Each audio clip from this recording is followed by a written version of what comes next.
యుద్ధం జరిగింది.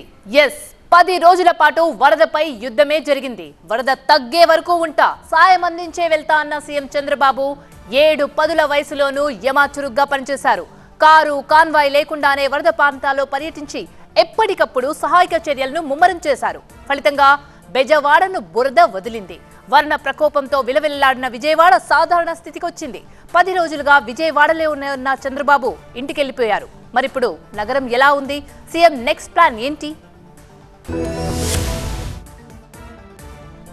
అప్పుడు వరదలో రోడ్లు కనపడలేదు. ఇప్పుడు చుక్క నీరు కూడా రోడ్లపై లేదు. అప్పుడు వరదలో బాబు పర్యటన, ఇప్పుడు రోడ్డుపై నడుస్తూ పనుల పరిశీలన. ఎప్పుడూ పడని వర్షపాతం, ఎన్నడూ చూడని వరుణ బీభత్సంతో వరదవాడుగా మారిన విజయవాడ దాదాపుగా సాధారణ స్థితికొచ్చింది. మొన్నటి వరకు కనపడని రోడ్లు, భవనాలు ఇప్పుడు శుభ్రంగా మెరుస్తున్నాయి. మోటార్ సైకిళ్లు రెయ్యన తిరుగుతున్నాయి. ప్రభుత్వ ఉద్యోగులు, పారిశుద్ధ్య కార్మికులు, స్వచ్ఛంద సేవకులు ఇలా ఎందరో 10 రోజుల పాటు సమయం చూసుకోకుండా పనిచేశారు.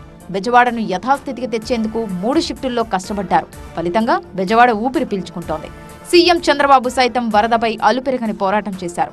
10 రోజుల పాటు విజయవాడ కలెక్టరేట్లోనే బస చేశారు. ప్రతిరోజు వరద ప్రాంతాల్లో పర్యటించారు. ప్రజలతో మమేకమయ్యారు. వారిలో భరోసా నింపారు. 10 రోజుల్లో ఇంత పెద్ద విపత్తుని మళ్ళా ఒక కంట్రోల్ తీసుకొచ్చాం. వరదల పైన ఒక యుద్ధం చేశాం. ముంపు ప్రాంతాల్లోని 90% ప్రధాన రహదారుల్ని పునరుద్ధరించి వినియోగంలోకి తెచ్చారు. 421 కిలోమీటర్ల మేర డ్రైన్లలో చెత్త తొలగించారు. లోతట్టు ప్రాంతాల్లోని అపార్ట్మెంట్లు, సెల్లార్లోని నీటిని మోటార్లతో వెళ్లగొట్టి నగరాన్ని నార్మల్ సిచ్యువేషన్ కి తీసుకొచ్చారు. దీంతో కష్టపడిన ప్రతి ఒక్కరిని అభినందించారు సీఎం చంద్రబాబు.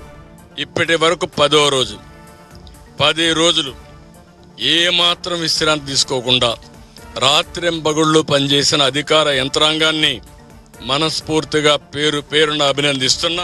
విజయవాడ కోలుకోవడంతో కాకినాడ జిల్లాపై ఫోకస్ పెట్టారు చంద్రబాబు. ఎగువన కురుస్తున్న వర్షాలతో ఏలేరు ప్రాజెక్టు విజృంభిస్తుండటంతో పదుల సంఖ్యలో గ్రామాలు మునిగాయి. పలుచోట్ల కాలువలకు గండ్లు పడటంతో వందలాది ఎకరాలు నీట మునిగాయి. పదుల సంఖ్యలో పునరావాస కేంద్రాలను ఏర్పాటు చేసిన వాటిని వరద చుట్టుముట్టింది. దీంతో ఆ ప్రాంతాల్లో పర్యటించేందుకు రెడీ అయ్యారు చంద్రబాబు. రేపు ఉత్తరాంధ్రకి వెళ్తున్నా.